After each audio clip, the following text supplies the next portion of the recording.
Hello, boys and girls. Welcome back to Fiesta Gardens Library. But as you can see, I'm reading to you today from my home. I got my second vaccine today and did not go back to school after that.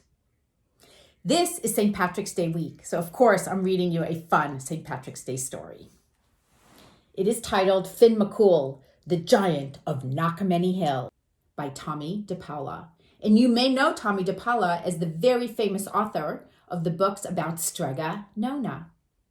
And as this book is a little bit longer, it's going to be read in two parts. Finn McCool, the Giant of Knockmany Hill, Part 1. In olden times, when Ireland's glens and woods was still filled with fairies and leprechauns, giants too lived on that fair emerald isle. One of the finest of those big folks was Finn McCool, who was wed to the lovely great lass Unag. They made their home on the top of Knockmany Hill.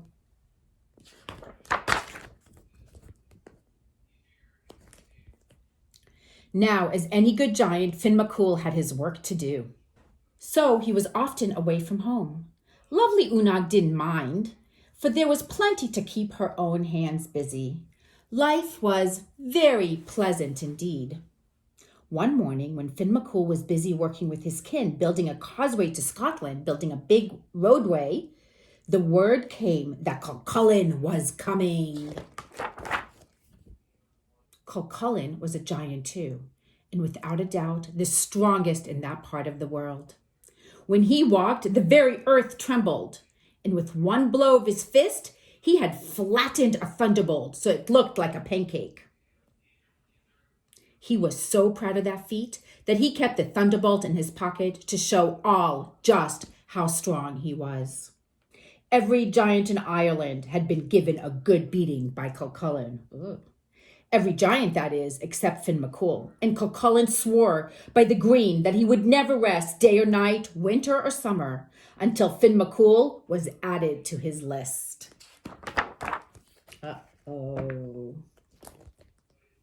So far, Finn had been smart enough. He kept moving about whenever he heard that Cuchulainn was in the neighborhood. But this time, Cuchulainn was sure to get him. So Finn left the causeway and sped off for Knockmany Hill and his darling Unag. "Finn, my love," said Unag, greeting him at the door. "What brings you home so early from your work?" "Oh, the chance to get a sight of you, my sweet thing," said Finn. And since he was as honest as the summer day is long, he added, "And to keep out of the way of Cuchulainn, he's after me again."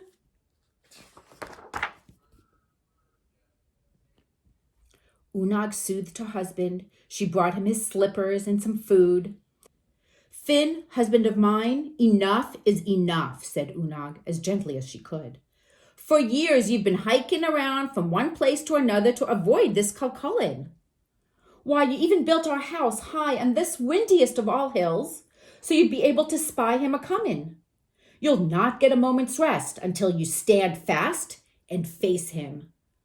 "Aye, I'll be getting plenty of rest if I stand fast and he knocks me right down. I don't have the heart to face a man who can make a young earthquake just with his walk, and who carries around a flattened thunderbolt in his pocket just to prove his strength."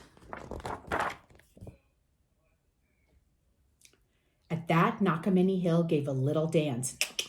"He's coming," said Finn, his face turning a fine shade of pale green. "Now hush," said Unag, "and give me time to think. Do you worry that I won't do all I can to help you settle this matter once and for all?" Unag then worked the charm the fairies had taught her. She took 9 woolen threads, each a different color, and braided them into 3 braids. She put one around her right arm, one circling her heart, and the third around her right ankle. Now nothing she did would fail. Next, she sent around to all the neighbors to borrow 1 and 20 iron frying pans, 21 frying iron pans. She hid them in 1 and 20 loaves of bread that she baked on the fire in the usual way. So the iron frying pans are inside these breads.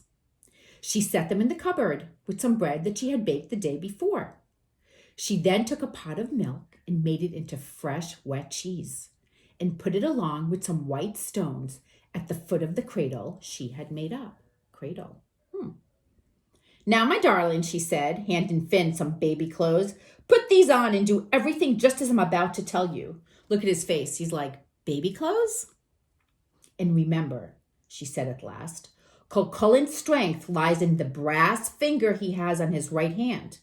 Now, quick, into the cradle, because I hear that man mountain at the door. All right, woman, bellowed the giant at the door. Where's that coward Finn McCool that I've been chasing after all this time? Well, well, said Unag with her sweetest smile. Now, isn't that a shame? Finn was off working on the causeway when some important family affair called him away, but he'll be home by tea time. So why don't you just come in and sit down? Poor Finn trembled in the cradle. Look at him. See this, Cuchullin said, pulling what looked like a pancake out of his pocket. This was a thunderbolt until I caught it and flattened it. And that's just what I'm going to do to Finn McCool, too. Tsu, said Unag. That may not be as easy as you think. Finn McCool's a big broth of a man. Why, take a look at our little baby, and you might be getting an idea of the strength and breadth of Finn himself. Cuchullin peeked in the cradle. Chirp, said the huge baby, looking back at him. My, said Cuchullin, what a big boy. While you're waiting, why not have a bite to eat, said Unag. She put some loaves of bread on the table, along with a can or two of butter and a pile of cabbages. Please log on to the next video for part 2 of Finn McCool, the giant of Knockmany Hill.